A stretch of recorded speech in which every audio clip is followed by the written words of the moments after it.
Hi friends, welcome back to Poima Samayal. நம்ம இந்த இதில் நம்ம என்ன பார்க்கணும், ஒரு வேளை பார்த்தீங்கன்னா மிளகு தக்காளி கீரை பார்த்தீங்கன்னா பொரியல் செஞ்சு சாப்பிட போகிறோம்.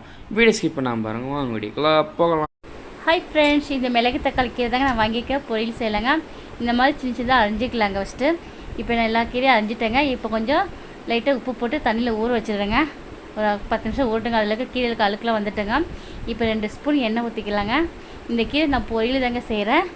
கொஞ்சம் கடுகு போட்டுக்கலாம் தேவைக்கானது. இந்த கீரை அவ்வளோ உடம்புக்கு நல்லதுங்க. கொஞ்சம் உளுந்து போட்டுக்கலாங்க. வயிற்றுல இருக்க புண்ணெல்லாம் ஆறுங்க.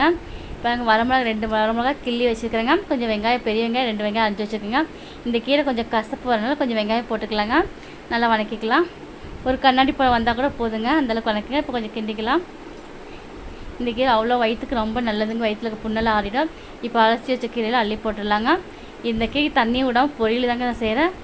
தண்ணி விட்டினா கொஞ்சம் கசப்பு தெரியுங்க. பாவக்காய் மாதிரி லைட்டாக கசக்கும். இப்போ துவைக்கலைங்க. பாசிப்பருப்பு, சிறு பருப்பு கொஞ்சம் போட்டுக்கலாங்க.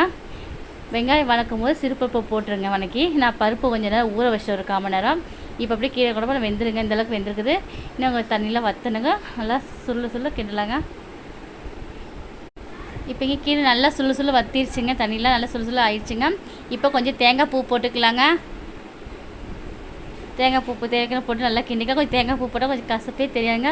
இந்த கீரையை சுட எடுத்து சுடுசாரத்தில் போட்டு பிணைஞ்சி சாப்பிட்டா அவ்வளோ சூப்பராக இருக்குங்க. உங்களுக்கு யாரெல்லாம் அப்படி பிடிக்குன்னு கொஞ்சம் கமெண்டில் சொல்லுங்கள். எனக்கு பிடிக்கணும். தேவைக்கான உப்பு போட்டுக்கலாங்க.